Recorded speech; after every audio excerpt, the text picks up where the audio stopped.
जेकॾहिं इल्म के असां सच्ची नीयत सां हासिल न कयोसीं त असां जन्नत जी खुशबू पाए कोन सघंदासीं।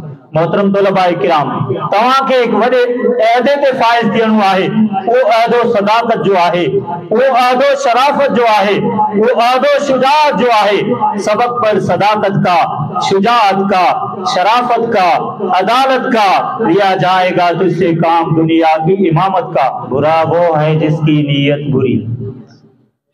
सीरत ऐं सूरत ॿई कॾहिं बुरियूं कोन हूंदियूं आहिनि, लेकिन जेकॾहिं इंसान जी नीयत सची हुजे, इंसान जे अहमाल जो दारोमदार उनजे नीयत ते आहे। इमाम बुखारी पंहिंजे इन दुनिया जे इंतहाई बहितरीन ऐं सही किताब सही बुखारी जी शुरूआत जंहिं हदीस सां कई आहे, उन हदीस जा अल्फाज़ ही आहिनि, इन्नमल अमालु बिन्नियात, अमलनि जो दारोमदार नीयत ते आहे। ये तमाम तलबा किराम जेके इन वक्त जामे इस्लामिया में मौजूद आहिनि, सब का पहिरीं गुजारिश त इन इल्मी मैदान में असांजी नीयत ख़ालिस हुजे, लिवजहिल्लाह, अल्लाह जे रज़ा जे ख़ातिर असां पंहिंजी नीयत के ख़ालिस बनायूं, असां पंहिंजी नीयत के सचो बनायूं, असां इन इल्मी मैदान में सच्चा हुजूं, नमूद निमाइश ऐं रिया खां असां पंहिंजे पाण के पाक करियूं। इमाम कायनात जनाब मोहम्मद रसूलुल्लाह सल्लल्लाहु अलैहि वसल्लम जो फरमान आहे, इन उनासन मिन उम्मती यातून यौमल क़ियामत आमालुहुम का अमसाल जिबाल तिहामा। मुझे उम्मत जा मानू क़ियामत जे ॾींहुं ईंदा, उन्हनि जा अमल तिहामा जे जबलनि जे चोटियुनि सां ॻाल्हियूं कंदा हूंदा, लेकिन नबी अलैहिस्सलातु वस्सलाम जिन फरमाईंदा, यजालु अल्लाहु हबान मंसूरा, एॾा वॾा अमल, पर उहे अमल अल्लाह हवा में उड़ाए छॾींदो, दज़ ऐं मिटीअ वांगुरु हू उॾामी वेंदा। वजह छा आहे त एॾा वॾा अमल हू नीयत खां आरी ऐं ख़ाली हूंदा। इमाम कायनात फरमायो, रुब कासियातिन आरियातुन फिल आखिरा, दुनिया में कई लिबास पाइण वारियूं ढकियल औरतूं आख़िरत में हू उगाड़ियूं बणिजी वेंदियूं। अमल में जेकॾहिं सच्चाई न हूंदी, अमल में जेकॾहिं सुठाई न हूंदी, लिवजहिल्लाह असांजी नीयत बहितर न हूंदी, त पोइ असांजो केॾो वॾो अमल हुजे उहो अमल रायगान थी वेंदो। ॿिए तरफ़ इमाम कायनात फरमाईंदा, तव्हां हिकु खजूर अल्लाह जे रस्ते में सदको ॾियो, पर तव्हांजी नीयत सची हुजे। यजालु अल्लाहु फी यदिही, अल्लाह पंहिंजे हथ में, बीरवा जा अल्फाज़, यजालु अल्लाहु फी यमीनिही, अल्लाह पंहिंजे साॼे हथ में उनखे युरब्बीहा कमा युरब्बी अहदुकुम फुलुवहु, तव्हांजे उन सची नीयत सां ॾिनल खजूर के अल्लाह संभालींदो आहे, सांडींदो ऐं पालींदो आहे, हता के उहा नंढी खजूर ओद जबल जे बराबर थी पवंदी। माना नंढो अमल जेकॾहिं नीयत सची त उनजो अजर ऐं सवाब ओद जबल जेतिरो, ऐं जेकॾहिं अमल तिहामा जे जबलनि जेतिरा हुजनि ऐं नीयत ख़ालिस कोन्हे त अल्लाह दज़ बनाए छॾींदो। तव्हां दुनिया में असहाब सुफ़ा जो मिसाल वठो, जनाब मोहम्मद रसूलुल्लाह सल्लल्लाहु अलैहि वसल्लम जे इदारे ऐं मदरसे में पढ़ण वारनि उन्हनि गरीब तलबा जो मिसाल वठो, पोइ चाहे उहे हज़रत अबू बकर सिद्दीक़ जे सूरत में हुजनि, हज़रत उमर फारूक जे सूरत में हुजनि, हज़रत उस्मान गनी जे सूरत में हुजनि, हज़रत अली मुर्तज़ा जे सूरत में हुजनि, हज़रत अब्दुर्रहमान बिन औफ जे सूरत में हुजनि, हज़रत ज़ुबैर जी सूरत में हुजनि, हज़रत तला जी सूरत में हुजनि, पर उन्हनि जे नीयत जी सच्चाई जो अंदाज़ो तव्हांखे हिन मां महसूस थींदो। इमाम कायनात हिकु दफ़े पंहिंजे नबूवत वारी ज़बान सां चवनि पिया, अबू बकरिन फिल जन्नह, उमर फिल जन्नह, उस्मान फिल जन्नह, अलीयुन फिल जन्नह, तला फिल जन्नह, ज़ुबैर फिल जन्नह, अब्दुर्रहमान बिन औफ फिल जन्नह। नबी साईं छो पिया चवनि? नीयतूं एतिरियूं सचियूं हुयूं जो दुनिया में अल्लाह ताला उन्हनि खे जन्नत जे अल्फाज सां उन्हनि खे नवाज़े छॾियो।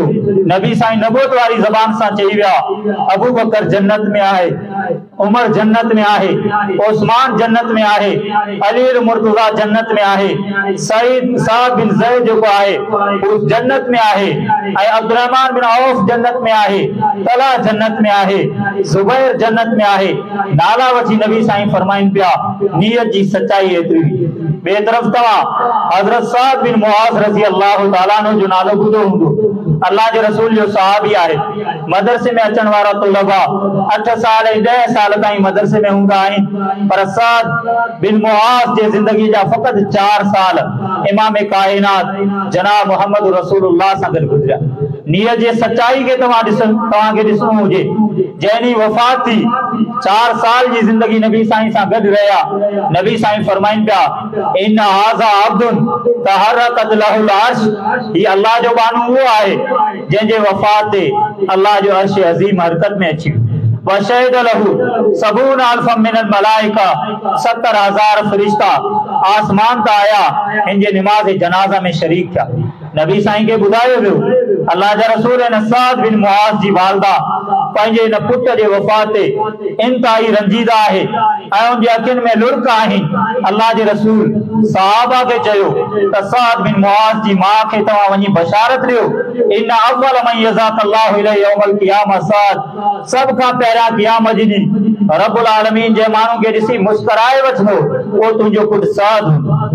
साद में एतरी सच्चाई हुई 4 साल जे अंदर, उनमें एतिरो इखलास हो जो रब्बुल आलमीन जे साम्हूं जॾहिं क़ियामत जे ॾींहुं ईंदो त रब्बुल आलमीन मुस्कुराए वठंदो। ॿिए तरफ़ एक सहाबी रसूल, अल्लाह जे रसूल जो सहाबी एक उठड़ी ते सवार थी नबी अलैहिस्सलातु वस्सलाम जे मजलिस में आयो। पैगंबर नबी सल्लल्लाहु अलैहि वसल्लम सहाबा जे मजलिस में वेठा आहिनि, ॾिसनि था तेज़ी सां हिकिड़ो सवार अचे पियो। नबी साईं फरमाइनि था, ही इंतहाई के अहम कम सां अचे पियो, जेको एतिरी तेज़ रफ़्तारी सां अचे पियो। जॾहिं आयो नबी अलैहिस्सलातु वस्सलाम जे बारे में मालूम कई ऐं उनके बुधायो वियो त ही मोहम्मद रसूलुल्लाह सल्लल्लाहु अलैहि वसल्लम आहे। अल्लाह जे नबी उनखां पुछो त तूं केरु आहीं ऐं तूं किथां खां आयो आहीं?